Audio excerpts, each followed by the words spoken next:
What's going on, everybody, and welcome back to another episode of Sally's Speed Shop. We're here in the shop working on our 1972 AMC Javelin race car project. So my dad's here, and we've been getting a bunch of stuff done behind the scenes without you guys watching because a lot of it has just been us figuring out what we need to do. So we actually pulled the rear end out of the car, cleaned up and painted the shocks, painted the housing. All that's looking really good. In a previous video, we took the engine apart basically and looked at all the stuff that's going on with it.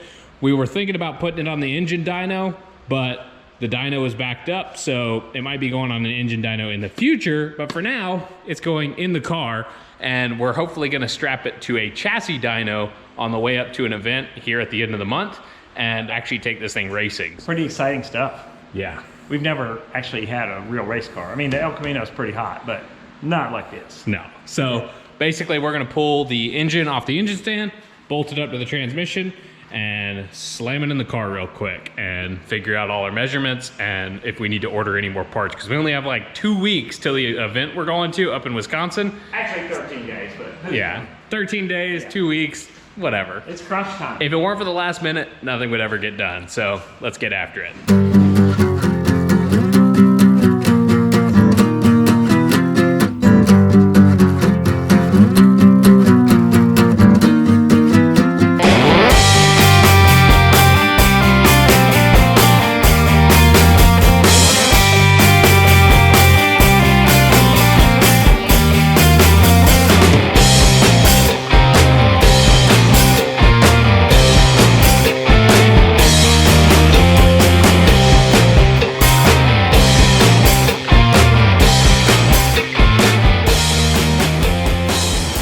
Status update for you guys. We've been wrestling this thing a little bit.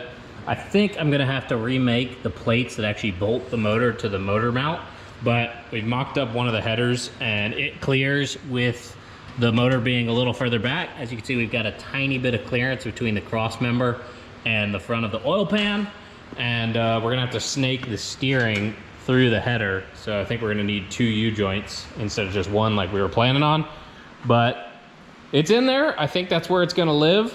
We can even make some little standoffs on the frame down there to be able to bolt the actual mid plate to the chassis as well for an extra mounting point.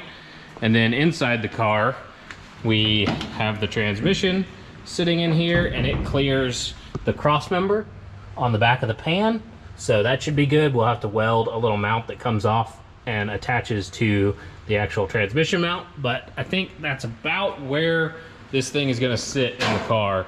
And now that we have that in there, we can lift this up and see what our drive shaft length is gonna look like, because we need to order a drive shaft this week to have it ready. But the work just keeps growing. There's more and more to do as you find new and interesting problems. So is this gonna get done in 13 days? Yes. Debatable, especially with how hot it is in Georgia. It's like 90-something degrees, pouring sweat, good times. How do you feel about it? I am as confident as I always am about all the projects. Which means not very confident. No, it means an oblivious confidence that is not based on reality. Perfect. Yeah, if you just pretend like everything's fine, right? Yeah. So yeah, we're gonna keep working on this. We've got the engine hoist separated from it now. So in theory, we can raise the car up and look at it from underneath and find out if there's anything weird that we're dealing with. Yeah, it's held in currently by wood and gravity. That's pretty substantial in my opinion. Just a 2x4 up front, a 2x4 out back, and hopes and dreams. Anyway, let's raise the car up and see what it looks like underneath. Let's do it. Oil pan's got plenty of clearance on the front. We got like a whole 1/4 of an inch. You know, solid mounted, so it won't matter. We can actually mount this mid plate to the frame. We want to make sure we've got clearance for the flywheel, and we do, by like a 1/4 of an inch as well. You can see up in there, the flywheel is almost touching this cutout on the frame. But it will self-clearance because it has teeth. It's like John Dover knew. See that little cutout? It's perfect for the flywheel to sit in. So got that in, and then back here, I think the transmission might still come down just a touch, and the motor might go up just a touch. So we'll be able to set our driveline angle for the rear end and the pinion angle and all that stuff. Well, the guy who built the car, John Dover, did actually put a 401 in here. Yeah. So that's probably why that's already notched. It looks like the motor's a little sideways. You can see this part of the motor plate's a little lower than the other side. So we'll have to get it perfect in there. But for now, it's more than good enough for mock-up. It's definitely gonna have to shift this way a little bit. But it's got the Hydromatic Division of GMC transmission pan on it, which is kind of cool. And you can see it used to have a transmission temperature gauge. So we'll have to plug that hole or put a gauge in it. But yeah, we're looking pretty decent. I think we'll just have to remake some motor mounts, raise the motor up just a touch more than it is right now.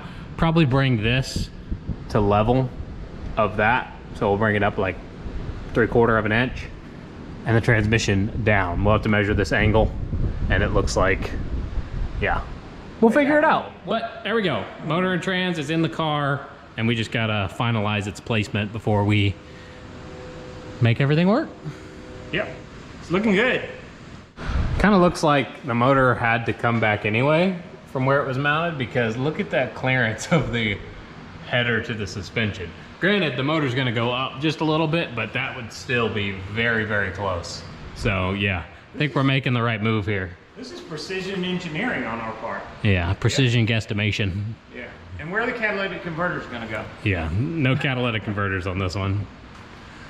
Well, there's lots left to get done, but it's time to go to a family dinner, so we're gonna wrap things up for the day. The car has its engine and transmission back in it.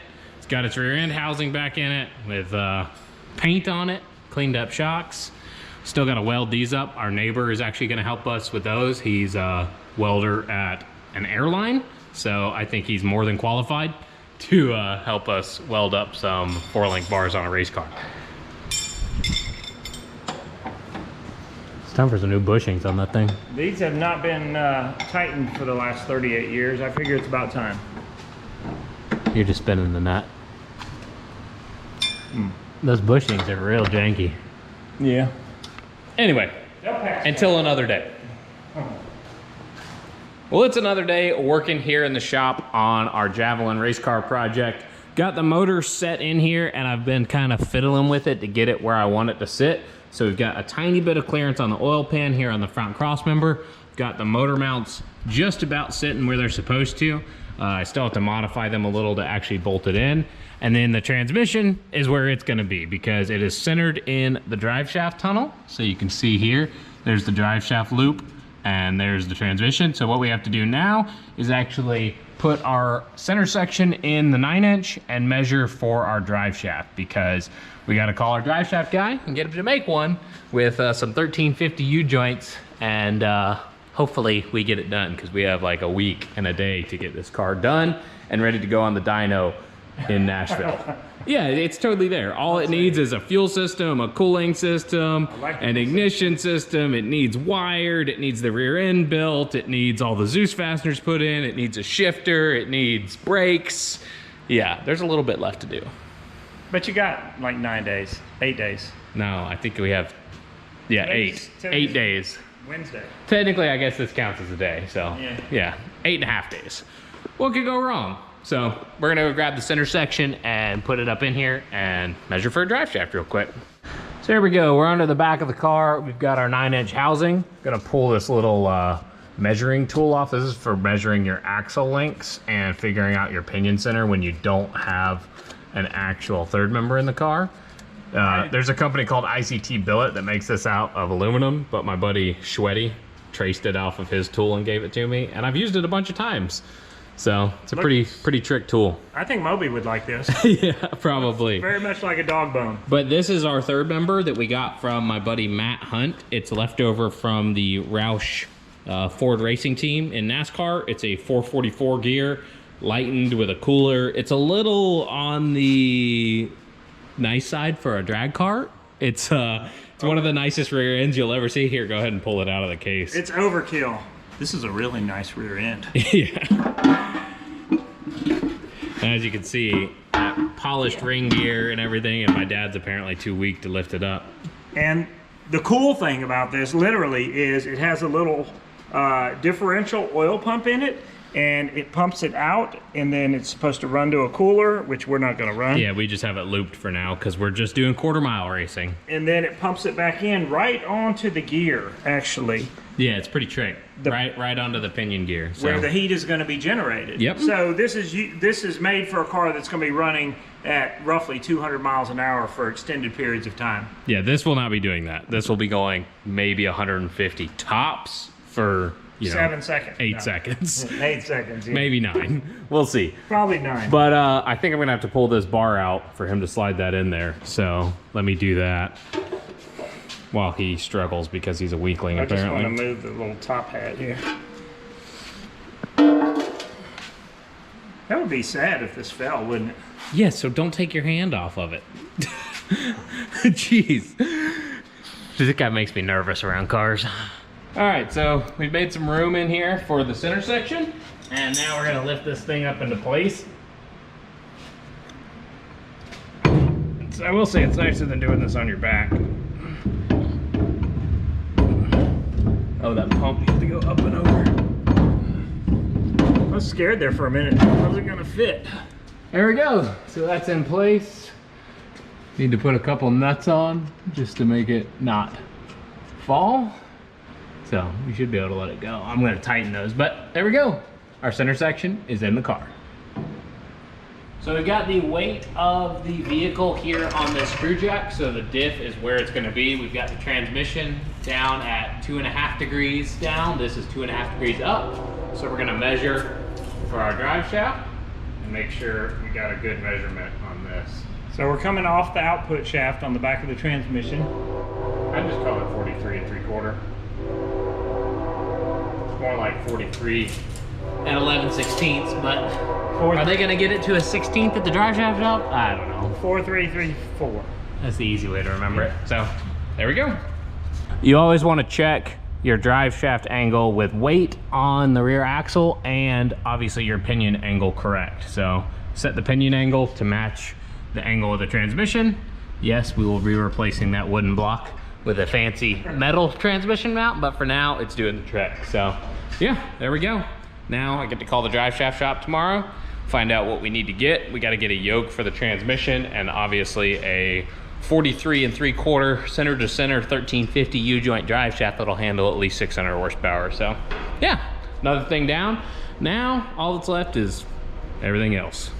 Basically, I have a week from today to finish the Javelin that's over there, and part of the process that's going to help that out is having the TIG welder set up. So got my Everlast TIG welder. It's a MIG TIG, just a DC machine, so it doesn't weld aluminum on AC, but got my TIG torch with some freshly sharpened tungsten. Got a little spacer I need to weld up for the rear axle, and then obviously welding up the 4-link bars and putting a nut on each end of the tubing. So yeah, I'm gonna try my hand at TIG welding. I'm probably gonna be a little bit rusty, but yeah, we'll see if we can make it happen.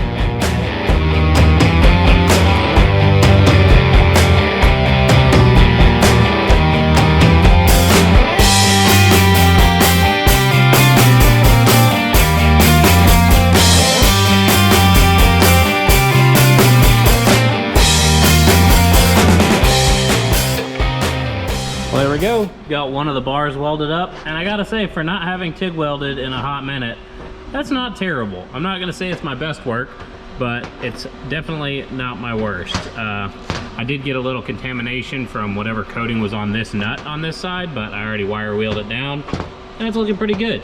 So I'm gonna make sure this still threads in and out, and then it's onto the other bars. Might get my neighbor to stop by. He's a welder at Delta, and let him give me some tips on this, because I am by far not an expert, like by a long shot. So anyway, that TIG welder's working sweet, so that's a win. Weld's really nice, actually. So that's another day here in the shop, doing a little welding, making a transmission mount for this thing. We've already welded up all the bars for the rear, changed the motor mounts out around a little bit because it was never made to have this motor in it. You see the oil pan barely clears this front cross member, so I actually had to move the motor mounts back a little bit. They're good to go now, and I'm gonna work on this while my dad puts our brand new QA1 double adjustable shocks on the front, because we have basically Mustang 2 front suspension, and we're not changing the coils yet. We're probably gonna do coilovers on it in the future. But if you have a vehicle with stock style suspension, if you wanna make it handle a lot better, you can put a double adjustable shock from QA1 directly on a lot of different vehicles, which is what we're gonna do. So I'm gonna let my dad get started on that, and I'm gonna start welding. All right, now you don't look at the weld. Oh, he's got his eyes closed. That's kind of adorable. All right, I'm gonna just tack this in place, so I'm probably not even gonna use filler rod on this yet.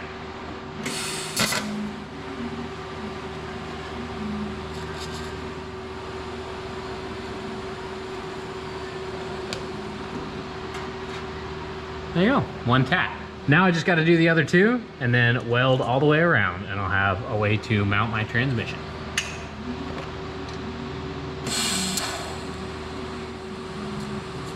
Don't look at the light. It is very pretty, but yeah, you shouldn't look at it without a welding hood on. All right, yeah. So I got those tacked. I'm gonna finish welding them up while he works on the front suspension.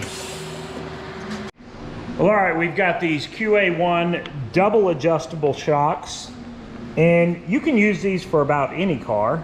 They have a lot of applications, so you don't have to have coilovers all the time. And so you have compression and rebound. There's like 18 clicks, and the awesome thing about these is they are made in the USA on top of being great shocks. And so we should just be able to bolt these right in. You know it's good when the car's supposed to be done in like 4 days and you have this many parts left to go on and more that are already in the car. They just need finished up. So yeah, we got a little work ahead of ourselves. There we go. We got the car back on the ground and we're working on doing some of the fun stuff. My dad's working on running wiring to the rear that has to run the fuel pumps and obviously what runs to the battery. Spaghetti. Yeah, he's got it all nice tucked up against the roll bar in there. And we're working on throttle linkage, and I just got the breathers on the motor, which I'm very glad I got the short ones because they barely clear the cow. So that's pretty good. But what I'm working on out back is getting the fuel cell actually into this car. It was built with a fuel cell that's literally still brand new from like 40 years ago. The foam inside has never had fuel in it. It doesn't disintegrate. I did add a rollover valve, so I'm gonna get the fuel cell into place and hopefully it actually fits in there. I know it's a tight fit, but we got our fuel pump down here underneath that will run lines through the floor to. You always want to mount your fuel pump below your tank. That way gravity feeds the pump and then the pump can push fuel forward. Sounds good. So, interesting fact, I used to wire airplanes at Lockheed Martin. Well, it wasn't Martin then. Yeah, C5 and C-130, I used to wire the instrument panels.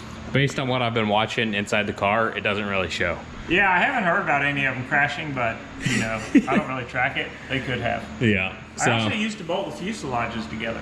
Yeah, on the C-30. Yeah, him working on airplanes sounds terrifying to me. C-130, yeah. So I'm gonna get that fuel cell slammed in here now that I've got my chassis ground welded in. Then we'll work on running fuel lines.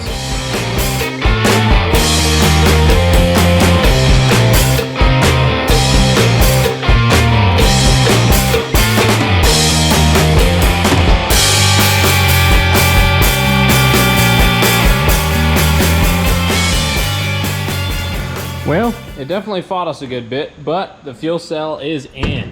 John Dover built this fuel cell containment area super tight to this thing, which makes it really hard to put in. But in the event of an accident, I guess it would stay in place, and that's always a good thing. So now I gotta run fuel lines down to the fuel pump, then obviously vent it through my rollover valve, and then run a hard line all the way up to where the engine's at.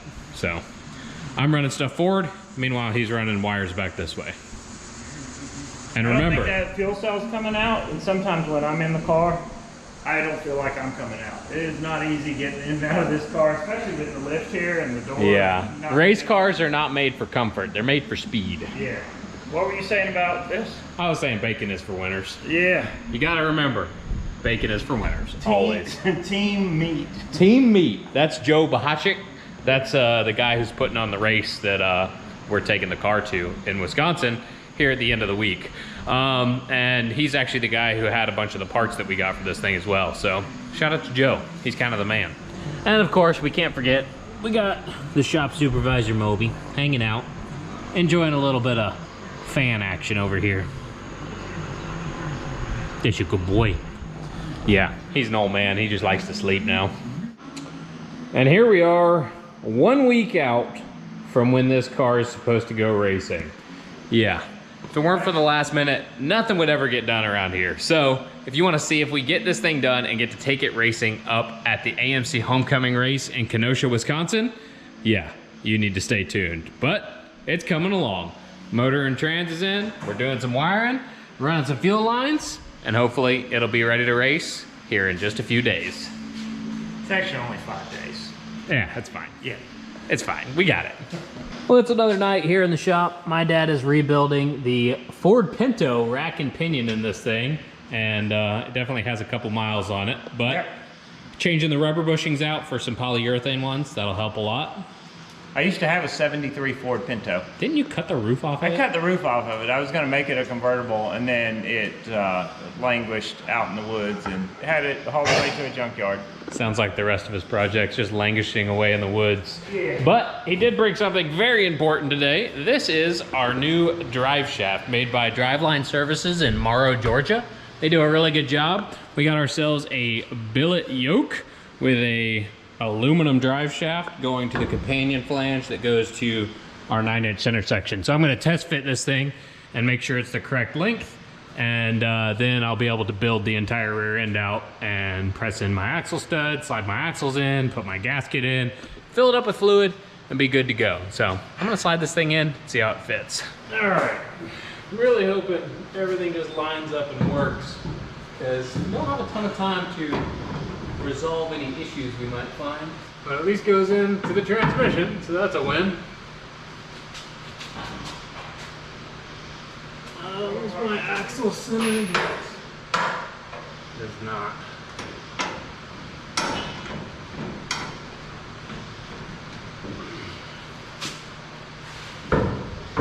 We're very close on our drive shaft loop on one side.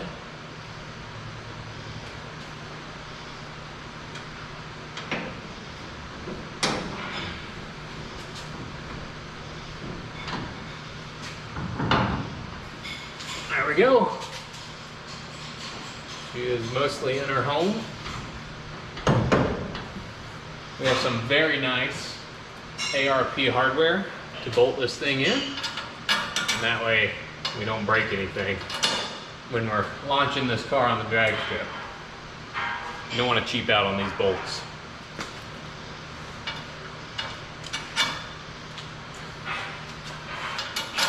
Boom, just like that. There we go.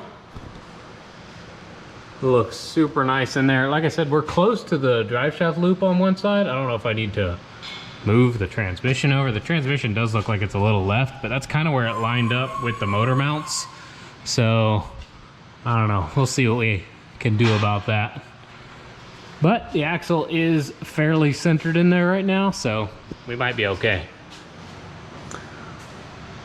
Anyway, now that that is test fitted in here, I can work on building the rest of this rear end out, because we know it's gonna work.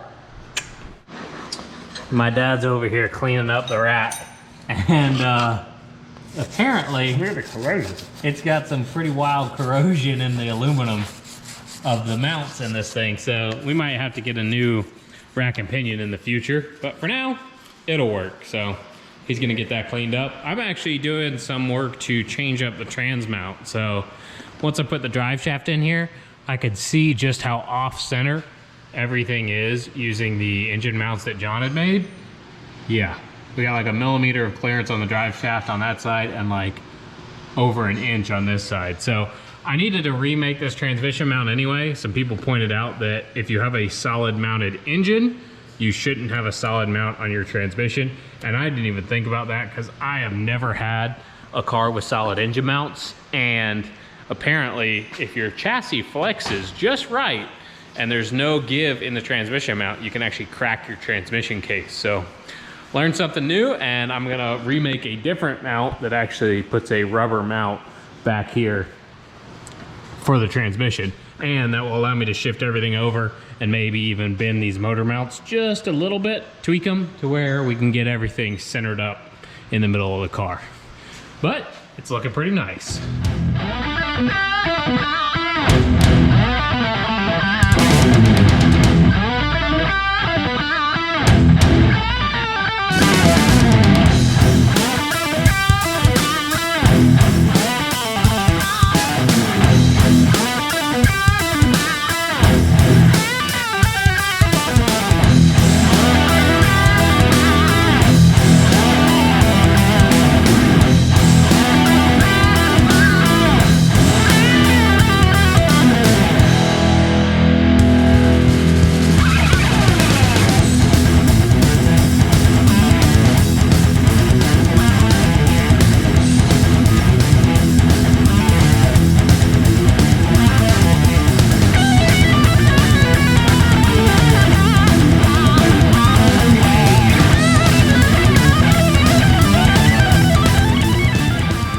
Well, it is officially 3 o'clock-ish in the morning.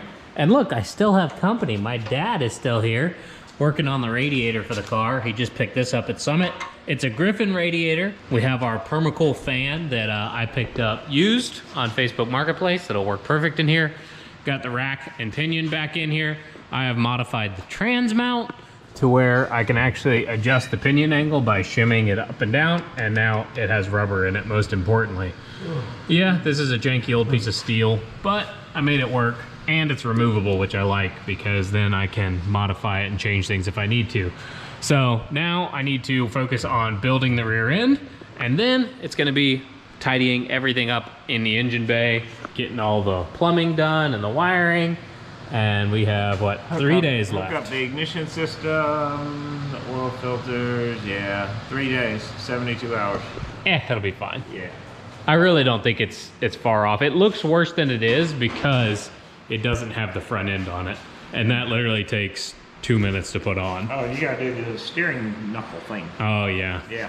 And take the headers back off, add gaskets, and then weld new tube bung on this side. So there's a few things left to do, but we're checking things off the list slowly but surely. Yeah. Yeah, with lack of sleep, you can get a lot more done. Yeah.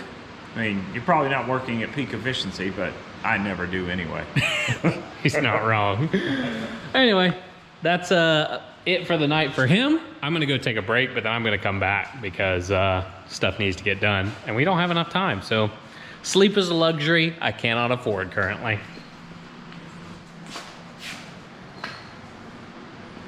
What are you doing? Go home with my hands like this. No, you don't. Sweet patiner. These things those wipes are the awesome. bomb. I actually think they're better than even having a sink handy. Yeah, we have a sink, but we don't have water. You know, the luxuries of life, but these things are awesome. You know, a lot of times if you're out on the road doing stuff, you don't have a sink, so. You're doing a terrible job of showcasing their product. I'm doing a very poor job. There you go. Scrub your hands. But, get after it. But yeah, I don't want to get my house all grimy when I go home. So yeah. What's the guy's name? Blake? Yeah, Blake from Sweet Patina. Yeah. And he has a cool 57. Look at that. Show this hand that you just finished. See how dirty it was a second ago? He's still cleaning it, but those things are amazing. If you need a good way to clean your hands on the go, or even in your shop, these TKO hand wipes are the bomb. Yep. Moby definitely thinks so.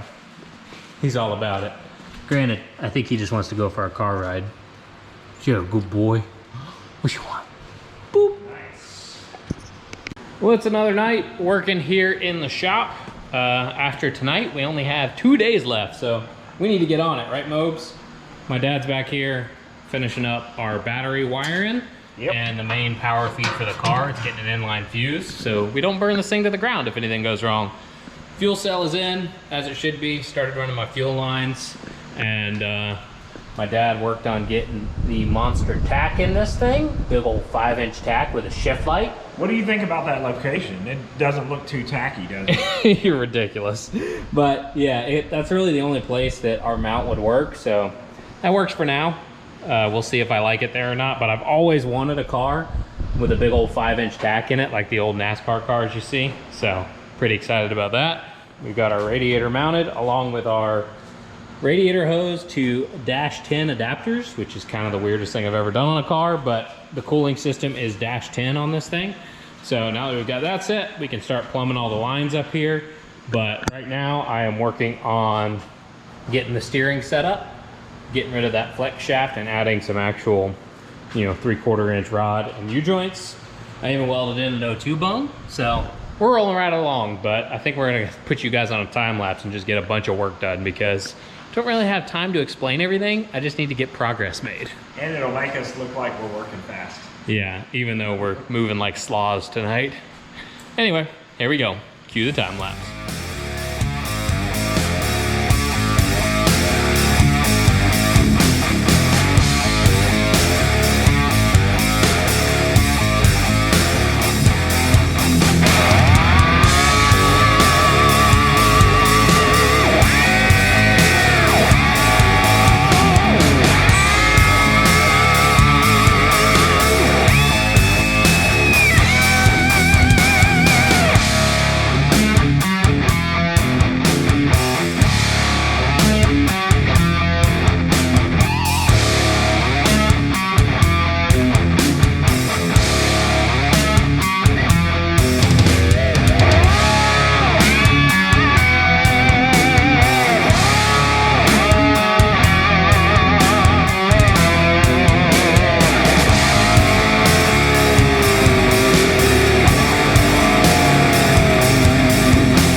So it is another night working here in the shop, and my dad came through with some very important parts that we needed. Yeah. He made yet another run to Summit.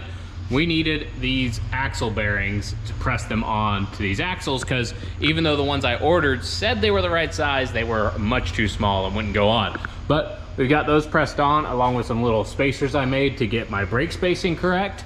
And we've got them here in the rear end housing. As you can see, I cut the one axle down to fit. So this one's 20 inches long, this one's 24 inches long. And if you look at our little measuring tool, falls right where it should. So now we can assemble this whole rear axle, put the brakes on it, and get our big old slicks back on the back of this car. And it's gonna look a whole lot more complete back here very shortly. Oh yeah. So what's the P and the D for on this dog bone? So Sweaty Speed Shop made this for me, and that's passenger and driver. Oh, okay. Because if it wasn't labeled on one side, you wouldn't have any way of knowing. Gotcha. But we're gonna put it together with all new hardware. Got a lube blocker gasket, so if we do have to take the diff out for any reason, we can reuse it. So we're gonna get working on that. So cue the time lapse while we slap this rear end together.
So good on our rear end install. I mean, it's looking really nice. Got the center section in here, the drive shaft, axles are in, backing plates with the brakes. But you might notice that wheel cylinder is on the bottom, the adjuster is on the top, and where the brake line goes in is on the bottom. Yeah, we put the backing plates on upside down. But at least we were consistent and we did it wrong on both sides. But if the car was on its roof, it would be fine. Yeah, let's not roll it onto its roof. So we're gonna have to flip those around, get the brake drums put on. They wouldn't fit over the shoes, so we went to adjust it and realized the adjuster wasn't where it was supposed to be. So yeah, we'll get it fixed, flipped around, but everything's looking really nice. Got that aluminum drive shaft in here, all the way up to that billet yoke on the back of the transmission. It's looking fancy. Cue the time lapse again.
My dad's over here in his lawn chair working on the dash, and it's crazy to see marks on this thing from when John built it. You can see Sharpie marks on the bottom, and if you flip it over on the top, there's still pencil marks from where he was putting rivets in, down to even having like 1/8 hole marked so he could drill an 1/8 hole for a rivet.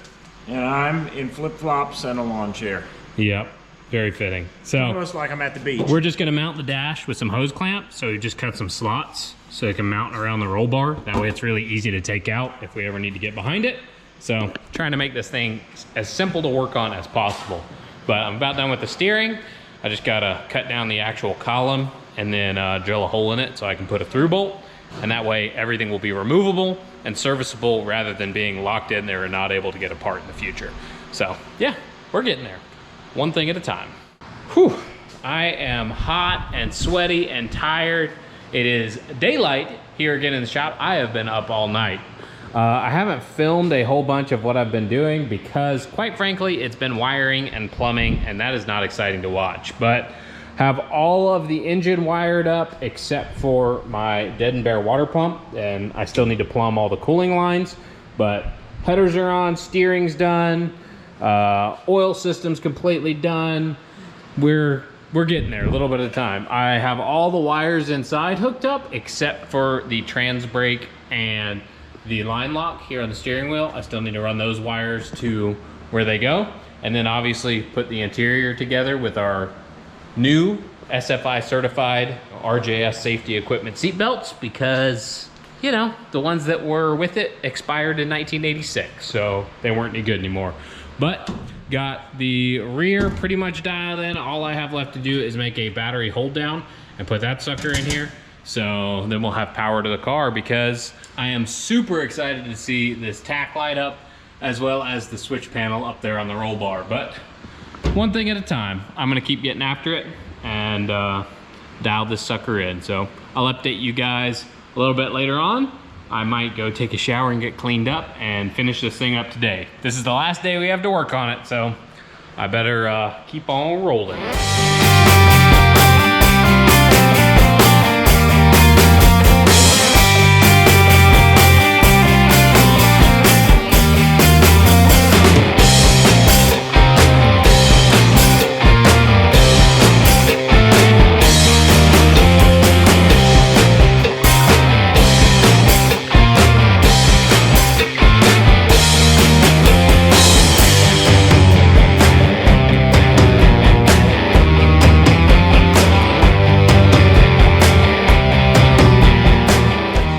Just got all the plumbing done on the car, so all the water lines are done, oil lines are done, and fuel lines are done. So in theory, we just got to add fluids, and this motor is ready to fire.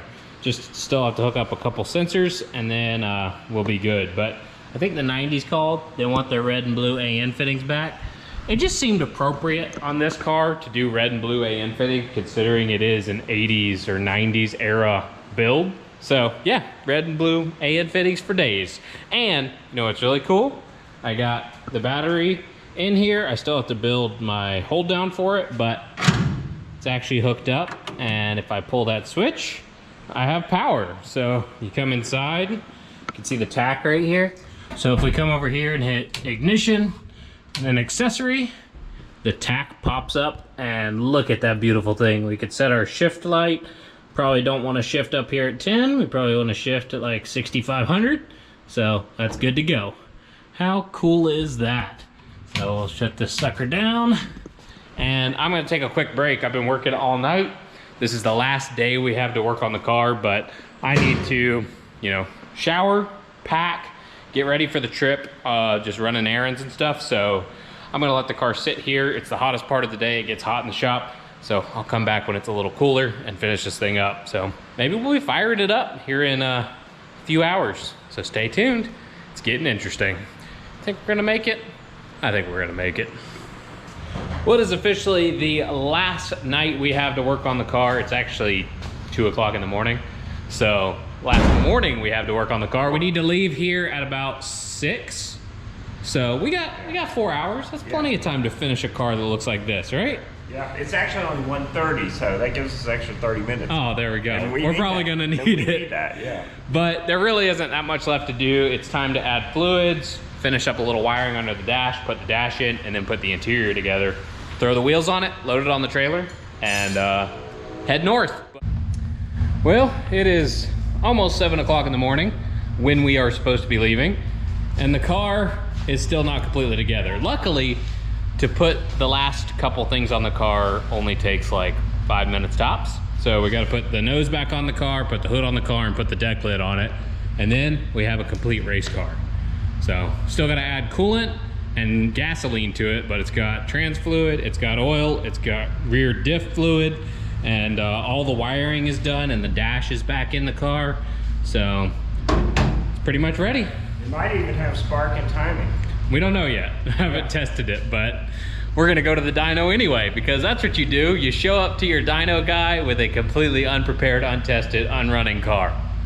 Really? No, that's the wrong thing to do. Show up with a car that's very ready. We might try to fire it, but I don't know. If it gives us any problems at all, I'm just tossing it on the trailer and figuring it out later. What do you think?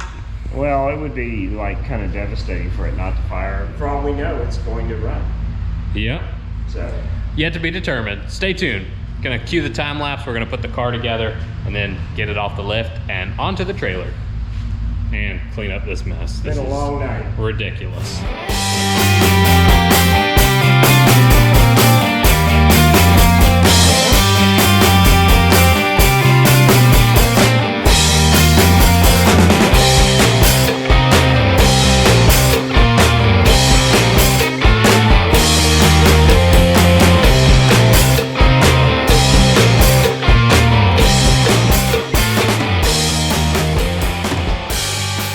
There we go. Front clip of the car is back on. We went ahead and pulled the hood back off. We made sure it fit with the carburetor and everything. I actually had to pull the air cleaner as well as one of the vent tubes because the hood was touching that vent tube. So made it work, and now we're gonna basically just prime the oil system. So turn it over without the ignition on and then see if it'll light off. We're not really gonna run it for any length of time. I just wanna see if it's actually gonna fire and run like it should. So we put gas in the fuel cell for the first time in this fuel cell's life, even though it's 40 years old, which is pretty wild. And now we get to see if I did a good job putting everything together. I don't know, we'll see. All of it was done in a sleep deprived state, so who knows if it's gonna be any good. We'll find out though. All right, so there's the ignition switch. Let's see what happens if we prime the fuel pump. We're just gonna turn the fuel pump on. I don't have any fuel pressure yet. So, I don't know if my pump's not working. Maybe it's fuel pump 2. The one right next to the one that's on. Did you hit it yet? yeah. I don't know why we're not getting any fuel pump action. we do have a spare fuel pump in case that is an issue. That's kind of annoying. We could just dump some gas in the carb and see if it'll light off. But I gotta plug in my laptop first and tell it what the ignition timing is like. So let's get to that. So I'm hooked up to the MSD box in here. So there's a 6AL-2 under the dash. And I'm gonna program in a timing curve. First, I'm gonna save what I have here. Oh, this is a Green Hornet's old timing curve. So I definitely need to make a new timing curve rather than using what's here. So I'm gonna save as, I already have the Hornet straight 6 in here. And then I think what I'm gonna do is open a different one. So file, open. So that's one I programmed based off stuff I've seen online. I'm actually gonna open another one. And we're just gonna do a 0 timing curve. So just the distributor is setting the timing just to be able to see if it'll run. We gotta do a cylinder count 8, do a rev limiter of, just for running it initially, we're gonna do a rev limiter of 5,000, and that should be everything we need to do. So now we've got that all made, you can do file, transfer, PC to MSD, and that should have us in business. Boom, just like that, we've got ourselves a setup on our timing so that we should be able to run this thing. ECU, nope. So we should be good to go.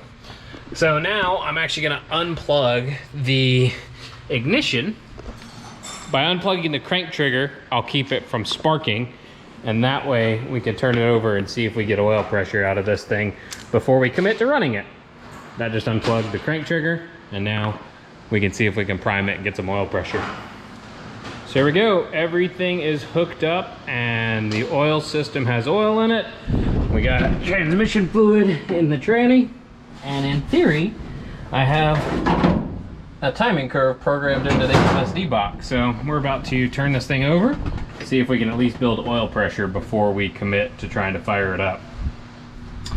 All right, ignition. We're just gonna leave everything else off, and we're gonna see if we can turn it over.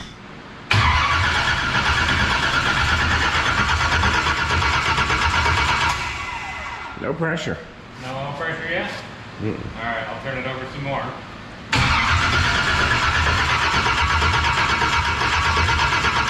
Do you have a, you don't have a gauge in there, do you? I do. Anything on it? Nope.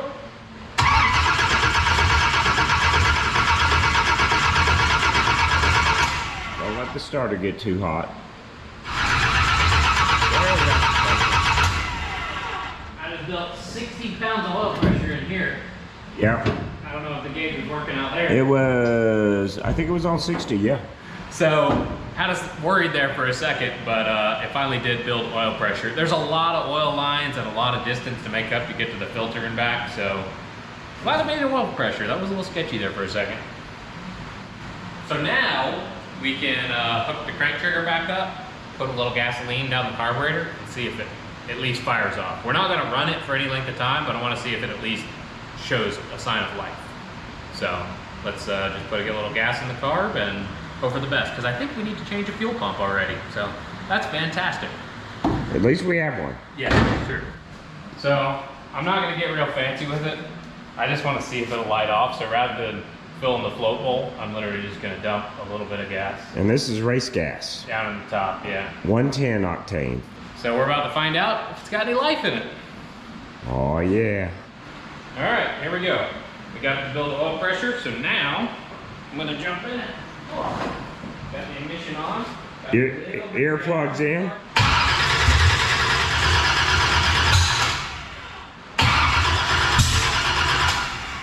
I think the timing's off, but it's gonna run. So it's got spark, that's a good sign. So after doing a little bit of fiddling around, I don't really know what changed, but now the fuel pump works. So we've got the carburetor full of fuel. I will say it's leaking a little because I think the front float bowl is a little too high, but adjusted the pressure down to like 8, and that should be good enough to see if it'll run. So let's try that again. All right, you ready? Yep.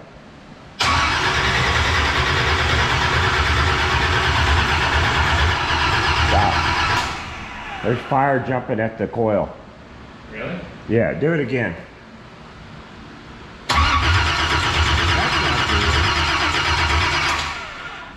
Is there just not enough insulation on that little boot? Yeah. Super beefy coil? Maybe. What is it doing? The fire is jumping across from the boot to this lower terminal. Let me know if it's still doing it. Don't get shocked. Yeah. Quick and dirty temporary fix will be to wrap that terminal in tape. And even though Gorilla Tape isn't what you would call electrical tape, it is an insulator. Oh yeah. So hopefully this will be a quick and dirty fix to at least keep it from arcing out like it is. And then we can fix it properly later. It would help to have an extra spark plug wire plugged in too, so you gotta plug that in. Got some extra tape around the coil, and in theory, should be good to go.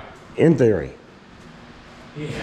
Jacob's favorite term. I do say that term a lot. All right, ready? In theory. Oh. I still have any gas. I'd say it's still got gas. Let's see.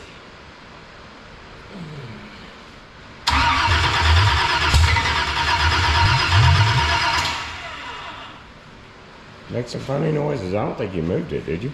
No. I'm standing right where the exhaust is. If it shoots a fireball, it's gonna burn all my leg hair off. Oh yeah. We're getting better.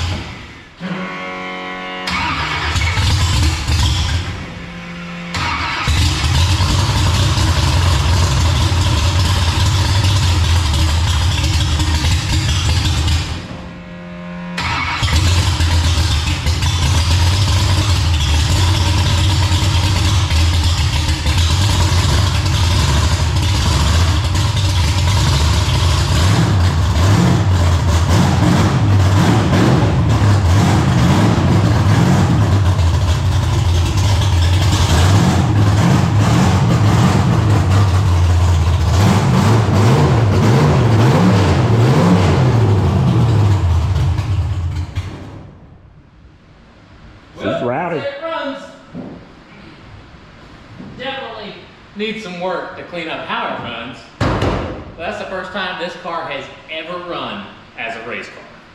Pretty freaking awesome. So now, we gotta throw the hood on it, put the trunk on it, and winch it up onto the trailer and head to Nashville for a dyno appointment. I'm gonna have to bring a lot of stuff for that carburetor, I can already tell. It needs some love. So after a huge thrash last night, we've got the Javelin loaded on the trailer and we're heading north. Our first stop is Nashville at Muletown Dyno, where we're gonna get this thing dialed in. And of course, you gotta do the classic. That ain't going anywhere. So hopefully it'll ride without any issues. And hopefully my dad's new tow rig will treat us well. I'm the one that cinched it up. So yeah, it's not going anywhere. Yeah, I double checked it. Sorry about the voice there.